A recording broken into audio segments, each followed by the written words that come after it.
आगे तक clear. Move.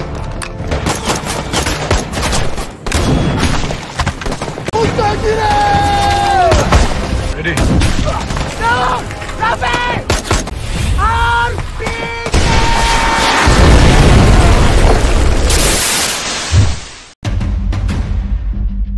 Dirilis tahun 2024, film ini terinspirasi dari kisah nyata atau insiden berdarah yang pernah terjadi di perairan laut Malaysia pada tahun 2013, di mana sekelompok militan Nusantara yang bersenjata lengkap dengan senyap dan cepat menginvasi wilayah Kampung Tanduo di Lahad Datu Sabah bagian timur Malaysia dalam upaya untuk mengklaim teritorial wilayah tersebut.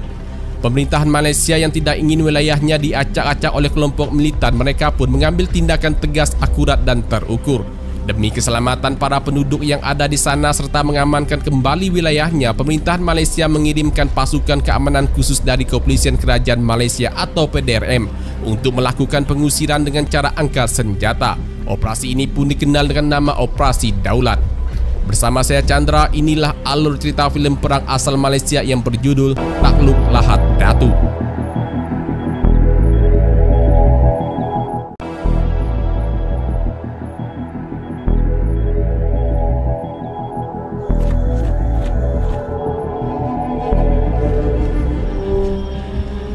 Cerita diawali dengan informasi pada bulan Februari tahun 2013 di Lahad Datu Sabah, Malaysia. Disebutkan pemerintahan Malaysia dikejutkan dengan invasi teroris bersenjata yang memasuki wilayah perairan Malaysia. Untuk itu negosiasi pun dilakukan untuk tetap menjaga perdamaian di sana. Namun negosiasi tersebut batal karena kelompok teroris bersenjata meminta tuntutan yang berlebihan. Sehingga pemerintahan Malaysia pun terpaksa mengevakuasi warga sipil. Akibatnya terjadilah pertempuran sengit di Kampung Tanduo dan Kampung Simunul. Scene kemudian berlanjut pada Selasa 26 Februari pukul 4:24 pagi. Terlihat kelompok teroris bersenjata yang dikenal dengan nama Gerakan Militan Nusantara atau yang disingkat GMN telah berada dan memasuki wilayah pesisir Laut Batu Jugar. Kemudian scene pun berlanjut pada Jumat tanggal 1 Maret pukul 6:45 pagi. Terlihat pasukan PPN 69 Komando atau PAT 69 sedang berkumpul untuk melaksanakan misi penghancuran. PPN 69 Komando atau PAT 69 yang bisa juga disebut Pasukan Komando 69 merupakan unit pasukan khusus elit multifungsi dari Kepolisian Kerajaan Malaysia dan dikenal juga sebagai pasukan elit kontra terorisme. Untuk melaksanakan serangan penghancuran, pasukan Komando 69 membagi menjadi 4 tim. Tim Charlie akan bergerak menuju ke Sektor 9 Batu Jugar. Tim Delta sudah standby di Sektor 7 dan sudah siap menunggu perintah serangan. Sementara itu, tim Bravo akan bergerak maju ke Sektor 8 Batu Jugar. Dan terakhir, tim Alpha akan bergerak menuju ke Sektor 13 Batu Jugar. Setelah berada di Sektor 9 melalui bidikan teleskopik di senjatanya, tim Charlie melihat ada pergerakan musuh. Yang mana dari kejauhan seorang militan GMN bernama Raja Imran berteriak dengan keras mengusir pasukan Komando 69 dari tanah yang mereka duduki saat ini. Bahkan Raja Imran juga mengatakan hidup dan mati mereka ada di tanah yang mereka injak saat ini. Raja Imran lalu berteriak lagi dengan menyebut GMN, GMN, sehingga semua anggota pasukannya pun keluar bergerak maju mengambil posisi siap untuk menyerang pasukan Komando 69. Melihat hal tersebut, pasukan Komando 69 pun tak tinggal diam. Melalui aba-aba komandan tim, mereka pun segera beraksi.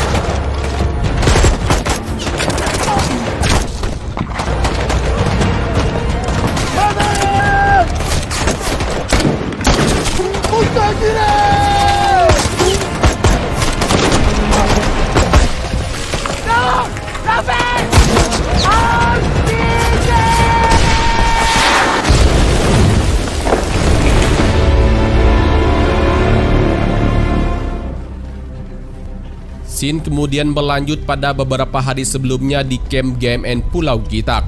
Di sana kita berkenalan dengan beberapa petinggi anggota militan GMN. Ada Raja Iskandar yang merupakan Raja Paduka GMN. Selanjutnya ada Jenderal Militan GMN yang bernama Madzin. Kemudian Raja Imran sebagai pemimpin pasukan GMN. Raja Ilham, putra dari Raja Iskandar atau putra Raja GMN. Samad selaku Panglima Kanan GMN. Dan yang terakhir Mansur Jidin. Ia merupakan Panglima Militan GMN. Di hadapan pasukannya, Raja Iskandar memberikan semangat ke anggotanya agar terus berjuang melawan orang-orang yang berusaha menentang mereka dan mengusir mereka dari tanah yang mereka kuasai saat ini. Di akhir pertemuan, mereka semuanya pun meneriakkan bangkitlah GMN.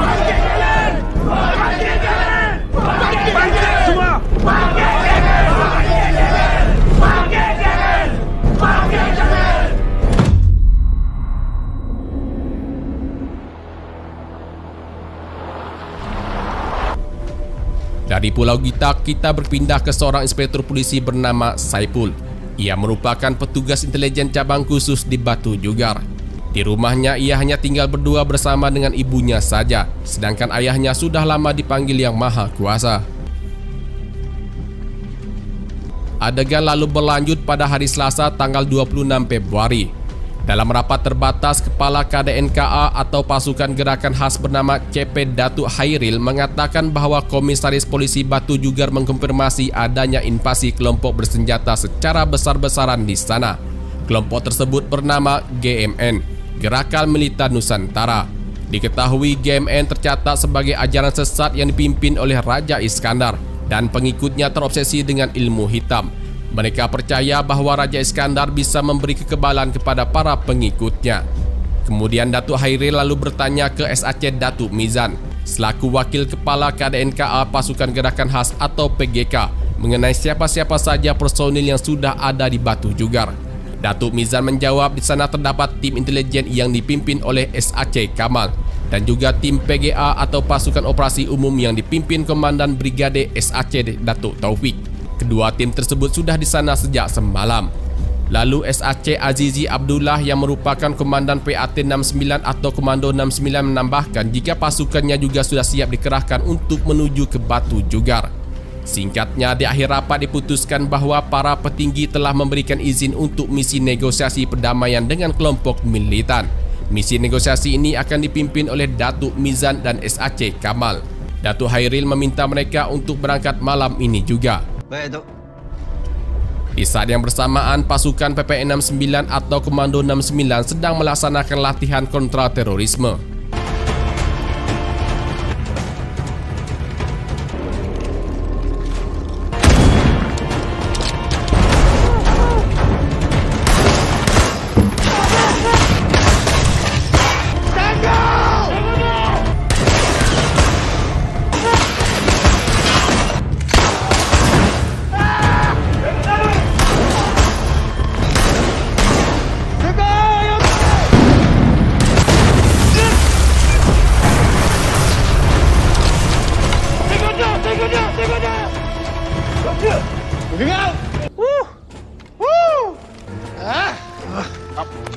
Aku orang paling last ke? Scene berlanjut di Kem Komando 69 Ulu Kinta. Di sana kita berkenalan dengan personil Komando 69. Ada DSP atau Deputi Inspektur Polisi bernama Jailani alias Jai. Ia merupakan komandan dari tim Bravo Komando 69. Lalu DSP Zaidi yang merupakan komandan tim Delta Komando 69. DSP Zamri, ia adalah komandan dari tim Alpha Komando 69. Dan yang terakhir DSP Masnan, komandan dari tim Charlie Komando 69.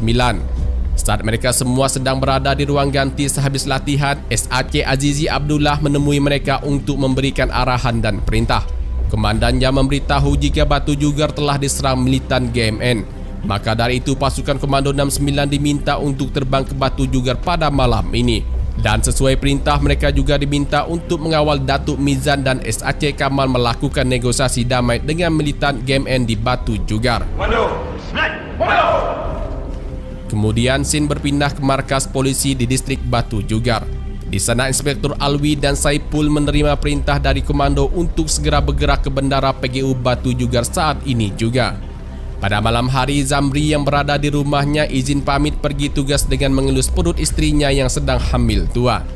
Begitu juga dengan Mas Nan yang izin pamit pergi berangkat tugas kepada istri dan anak-anaknya.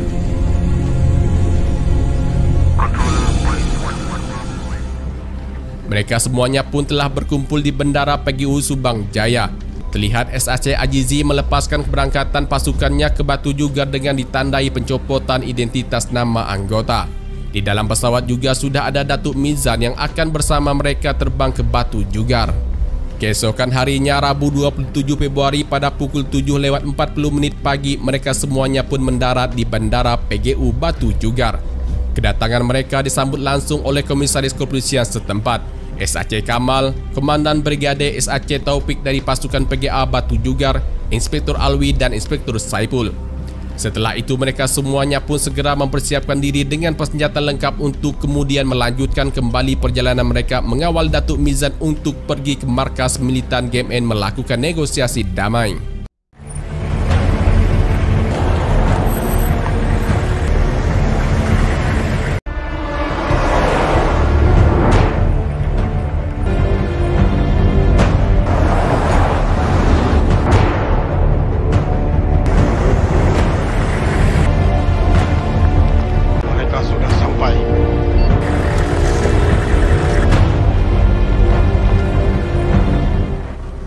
Singkat cerita, mereka pun tiba di markas GMN yang berada di Sektor 4 Batu Jugar. Untuk bernegosiasi dengan Raja Iskandar, Datuk Mizan ditemani SAC Kamal yang menjabat sebagai Wakil Kepala Cabang Intelijen Operasi Pasukan Khusus. Namun di Batu Jugar, ia diberi amanah untuk memimpin intelijen dan menemani Datuk Mizan dalam negosiasi. Setelah melewati serangkaian pemeriksaan dari anak buah Raja Iskandar, keduanya pun dipersilahkan untuk bertemu dengan Raja Iskandar di atas. Untuk mempersingkat waktu, negosiasinya pun dimulai. SAC Kamal meminta Raja Iskandar agar GMN meletakkan senjatanya dan mundur dengan damai dari wilayah Batu Jugar. Namun permintaan tersebut ditolak Raja Iskandar. Ia malah meminta agar pemerintahan Malaysia memberikannya uang sejumlah 800 juta ringgit dan menyerahkan seluruh wilayah Batu Jugar padanya, dan itu hanya sebagai kompensasinya saja. Yang kedua, Raja Iskandar menginginkan pemerintahan negara bagian menyerahkan otoritasnya kepada GMN. Raja Iskandar berdalih bahawa tanah Batu Jugar adalah warisan turun-temurun dari keluarganya. Dianggap tuntutan Raja Iskandar terlalu berlebihan, SAC Kamal dan Datuk Mizan pun mengakhiri negosiasinya dan akan kembali pada besok pagi.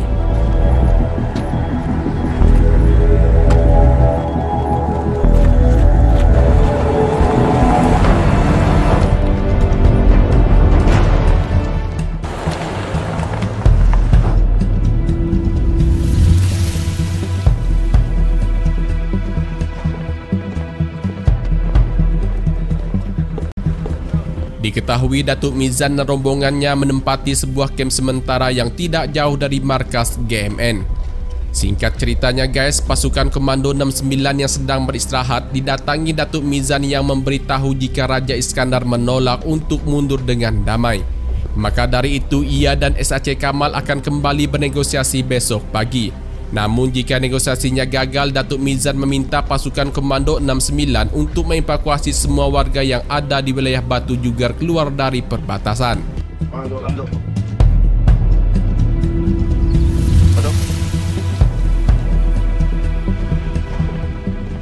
Pada malam harinya, tim pengintai terlihat mengawasi setiap pergerakan anggota GMN.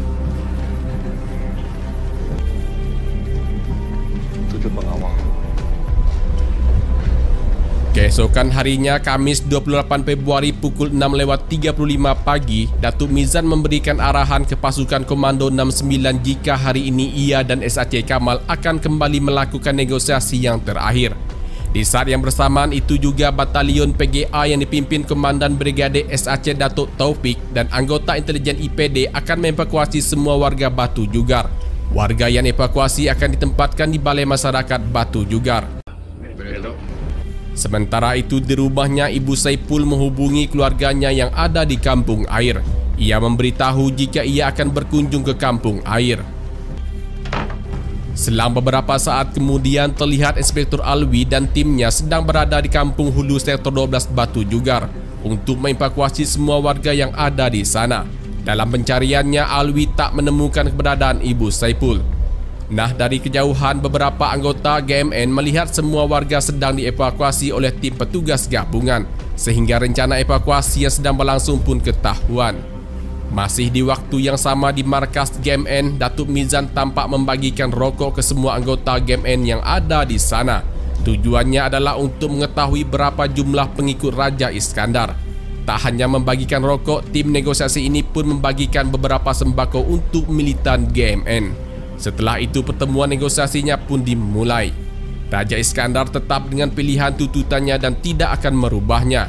Ia menginginkan wilayah Batu Jugar, uang 800 juta ringgit dan otoritas penuh di Batu Jugar. Di saat yang bersamaan, Inspektur Saipul dan timnya juga sedang berada di Madrasah Kampung Hulu Sektor 11 Batu Jugar. Mereka mengevakuasi semua warga yang ada di sana untuk dibawa ke Balai Masyarakat Batu Jugar. Namun tak lama kemudian terdengar suara tembakan dari beberapa anggota militan GMN yang berusaha menghalang-halangi proses evakuasi. Inspektur Saipul pun mencoba menenangkan anggota-anggota militan GMN ini agar tak melakukan hal yang dapat melukai warga sipil. Anggota militan GMN yang sadar kalah jumlah dan telah tertodong senjata petugas, mereka pun memilih untuk mundur.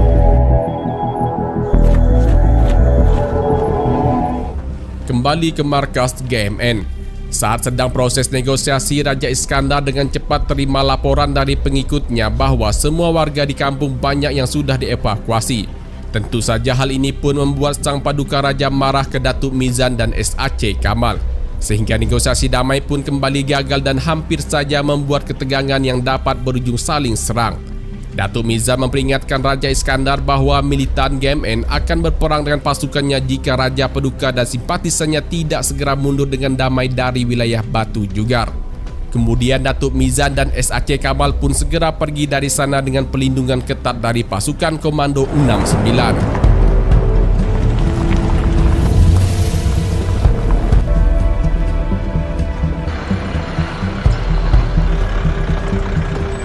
Scene lalu berlanjut ke Dewan Balai Raya atau Balai Masyarakat Batu Jugar. Di sana Inspektur Saipul terlihat sedang mencari keberadaan ibunya. Beberapa ruangan tempat pengungsian ia datangi untuk mencari tahu ibunya. Namun dari sekian banyak warga yang ada di sana, ia tak menemukan ibunya. Dari Balai Masyarakat Batu Jugar, scene berpindah ke markas TOC Batu Jugar. Datuk Mizan memberitahu SAC Kamal bahwa para petinggi di kesatuan telah memerintahkan mereka untuk melakukan pengintaian ketat terhadap kelompok militan GMN, lalu memutus semua akses fasilitas di sana, termasuk air dan makanan yang menuju ke wilayah Batu Jugar tempat markas GMN. Selanjutnya tim diminta untuk menunggu perkembangan 1-2 hari. Jika militan GMN menunjukkan reaksi perlawanan, maka solusi terakhir adalah melaksanakan operasi takluk alias perang.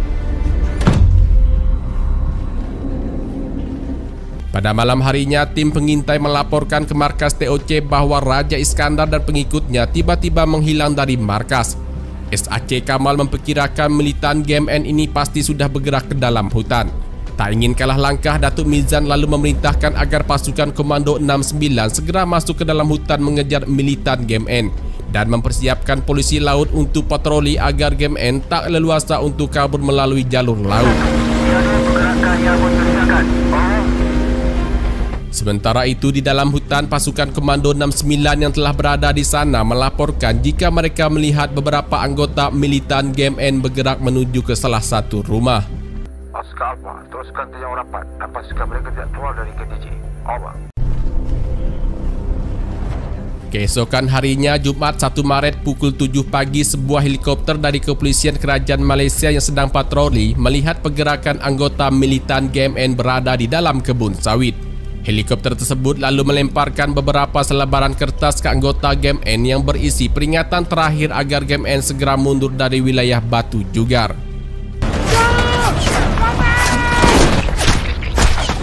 Kemudian scene selanjutnya kembali ke arena pertempuran di awal filem tadi, di mana pasukan Komando 69 masih terus bertempur dengan militan GMN. Tim Delta dari Sektor 7 kini bergerak maju ke Sektor 10 Batu Jugar, sedangkan tim Alpha dari Sektor 13 kini bergeser ke Sektor 6 Batu Jugar.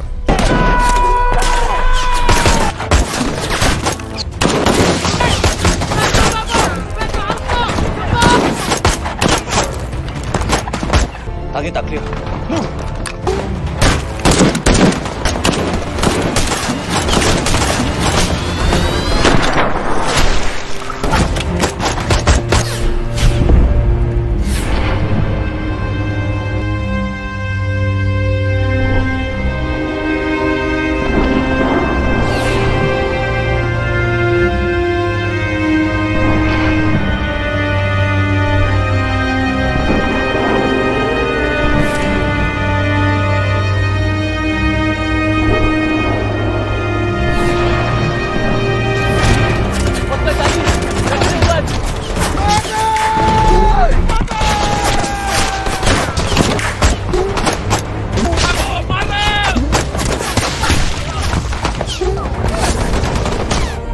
Ready.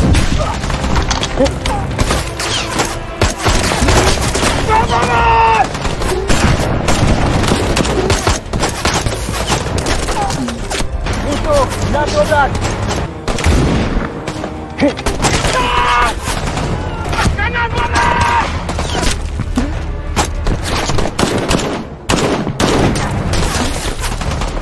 Kiri balik!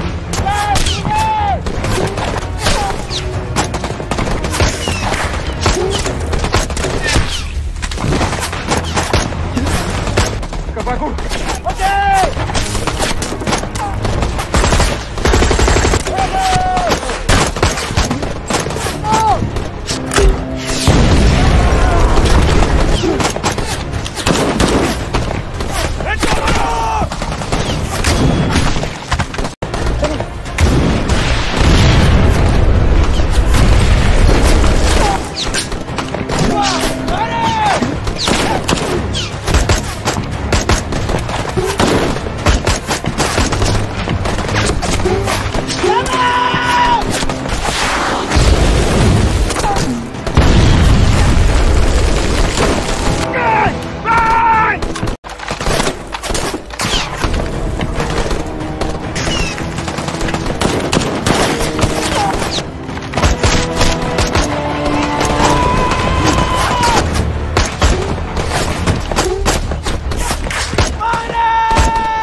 Kalah kekuatan, pasukan Game N pun memilih untuk mundur dari arena pertempuran. Tapi tim Delta terus bergerak maju mengejar mereka sehingga masuk ke salah satu rumah untuk mencari dan menghabisi musuh yang masih tersisa. Withdraw! Withdraw! Dari pertempuran tersebut, pasukan Komando 69 berhasil menangkap beberapa anggota militan GMN, menyita semua senjata yang mereka gunakan dan membunuh beberapa dari mereka saat pertempuran tadi. Tapi itu semua harus mereka bayar mahal dengan tewasnya DSP Masnan dan satu orang anggotanya di tim Charlie saat baku tembak tadi. Sedangkan beberapa anggota lainnya hanya mengalami luka ringan. Kembali ke anggota GMN yang tertangkap. Ternyata satu dari mereka merupakan putra Raja Iskandar, yaitu Raja Ilham. Tentu saja ini kabar baik bagi Datuk Mizan, SAC Kamal dan Datuk Taufik, karena mereka berhasil menangkap salah satu petinggi GMN.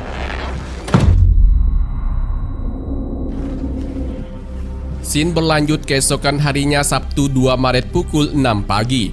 Pasukan Komando 69 bersama-sama dengan Kepolisian Laut Kerajaan Malaysia melakukan patroli menyisir area Sektor 7 guna mencari dan menemukan Raja Iskandar serta pengikutnya yang kabur ke dalam hutan lagi.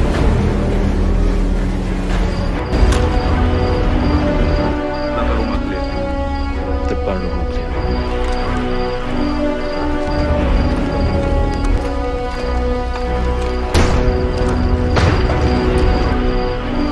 November, Stronghold clear.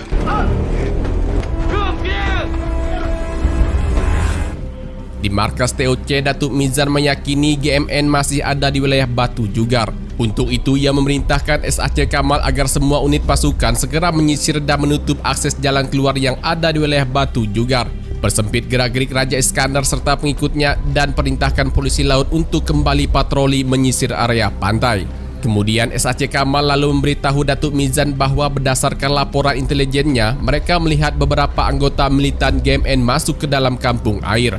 Maka dari itu ia tadi sudah mengirim pasukan PGA, petugas intelijen cabang khusus Batu Jugar dan petugas EPD agar segera merapat ke kampung air untuk melakukan pemeriksaan di tempat tersebut. Singkat cerita, pasukan yang dikirim SAC Kamal pun telah tiba di kampung air Batu Jugar. Terlihat Alwi dan Saipul ikut serta dalam operasi penggeledahan tersebut. Untuk melakukan pemeriksaan setiap rumah, mereka membagi menjadi dua tim, yaitu tim X dan tim Y. Diketahui kampung tersebut semua warganya telah dievakuasi. Namun jika masih ada, maka dipastikan itu adalah militan GMN dan mereka diperintahkan untuk melawan.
Saipul yang selamat dalam baku tembak tersebut melihat dengan jelas rekan-rekannya dihabisi dengan cara dipenggal kepalanya.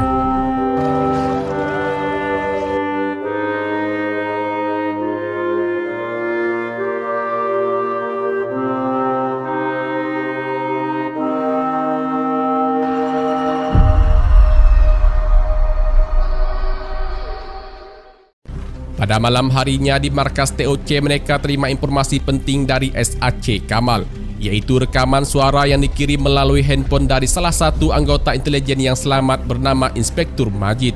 Ia memberitahu bahawa rekan-rekannya banyak yang tewas di tangan GMN di Kampung Air.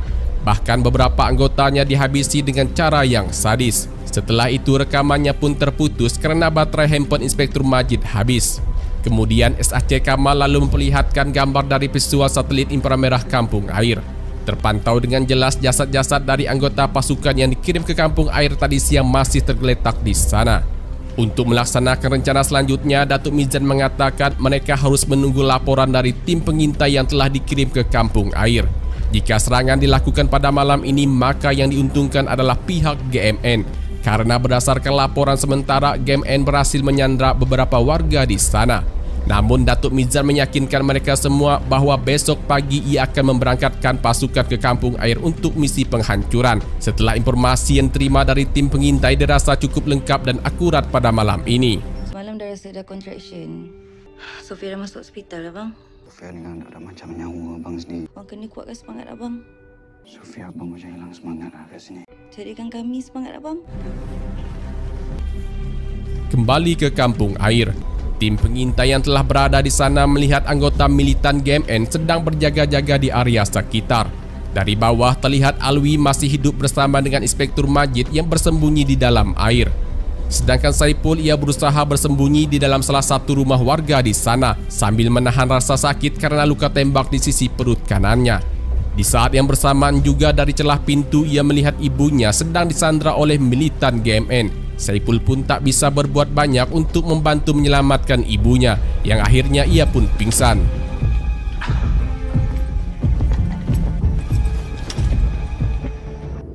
Alpha November dari Sierra 2. Sierra 2 dari Alpha November, Sen. Situation report. Kelihatan Dan Queen berada di kawasan Kampung Air. Over. Scene kembali lagi ke markas TOC. Datuk Mizan yang telah terima informasi akurat dan lengkap dari tim pengintai, ia pun mengumpulkan semua unit pasukan di aula untuk melaksanakan operasi. Dari atas panggung dengan suara lantang, Datuk Mizan menegaskan bahawa mereka harus menyelamatkan anggota-anggota mereka yang terjebak di Kampung Air dan menyelamatkan semua warga yang disandra. Kemudian selanjutnya mereka harus menangkap atau menembak mati Raja Iskandar serta semua pengikutnya. Operasi ini pun dikenal dengan nama Operasi Daulat atau Operasi Takluk Lahad Datu. Untuk menuntut hak. Tetap! Tetap!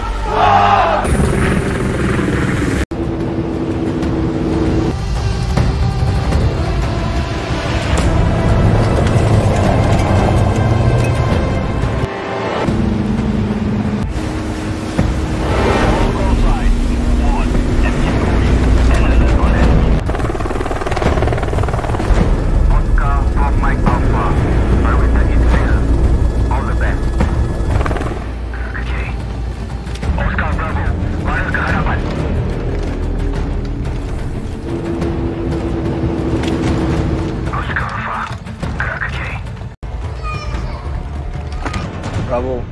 This is Sierra 2. Alpha November, this is Oscar Delta.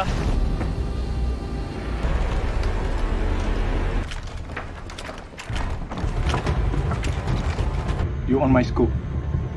Ada orang sebelah kanan.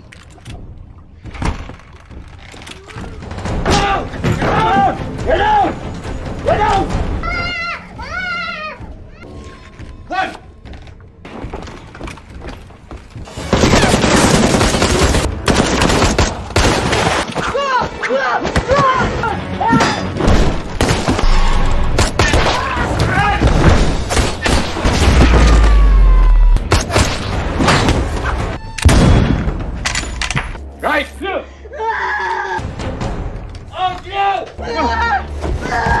Tuan! Inspektor Alwi, Tuan! Dari sektor lain, tim Alpha yang dipimpin Zamri berhasil menyelamatkan Saipul yang terluka parah saat pemeriksaan di salah satu rumah. Begitu juga dengan tim Bravo yang dipimpin Jai berhasil menyelamatkan Alwi dan Majid dari dalam sungai. Selanjutnya mereka bertiga pun dievakuasi ke titik kumpul yang nantinya akan diterima tim Delta yang dipimpin Zaidi. Kita sudah sampai pick up point. Ada Tango belah kanan.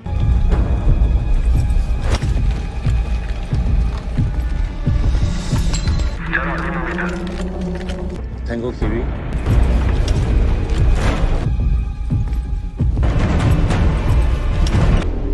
Ada orang kat dalam. Stronghold jam 12. Police, get down! Police, get down! Tango 50-50.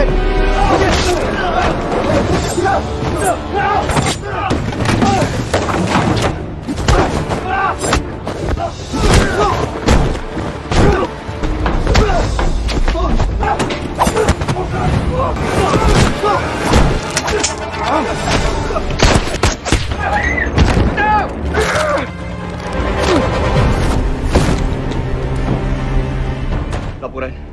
Alpha November dari Alpha 1. Tebusan selamat. Tango clear. 2 pengganas mati. Dari ketinggian, sniper dari tim pengintai memberitahu tim Bravo dan tim Alpha agar mereka segera bergerak ke salah satu kapal. Karena Raja Iskandar dan beberapa pengikutnya berusaha kabur dari kampung air dengan menyandra seorang warga.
Semua sandera termasuk Alwi, Saipul dan ibunya berhasil dievakuasi oleh tim. Selanjutnya mereka akan dibawa menuju ke rumah sakit Batu Jugar. Sedangkan tim Delta, tim Bravo dan tim Alpha harus mengejar Raja Iskandar dan pengikutnya yang berhasil kabur dari kampung air.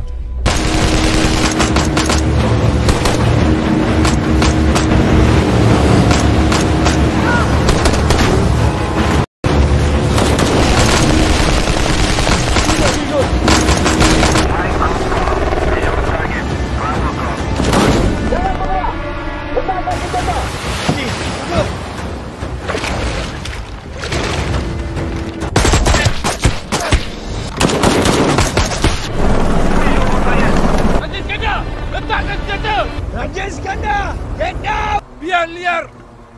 Aku tembak budak ni! Ke belakang! Ternyata yang mereka kejar dan tembak mati bukanlah Raja Iskandar, melainkan Mat Jin, sang jenderal militan GMN dan seorang anak buahnya yang menyamar sebagai Raja Iskandar. Raja Iskandar sendiri bersama dengan beberapa anggotanya yang tersisa terlihat lari ke suatu tempat yang ditemani Raja Imran dan Samad. Raja Iskandar berhasil mengecoh perhatian pasukan Komando 69. Tapi setidaknya militan GMN berhasil diusir keluar dari wilayah Batu Jugar, lebih tepatnya keluar dari perairan Malaysia. Dan film ini pun ditutup dengan menampilkan beberapa informasi tentang Operasi Daulat, Operasi Takluk Lahad Datu. Terima kasih banyak guys buat kalian yang sudah klik video ini dan nonton sampai akhir. Mohon dukung terus channel YouTube ini dengan cara klik tombol subscribe dan tombol like. Lalu tinggalkan komentarnya jika video ini menghibur. Saya Chandra, sampai jumpa lagi di video alur cerita film berikutnya. Bye-bye.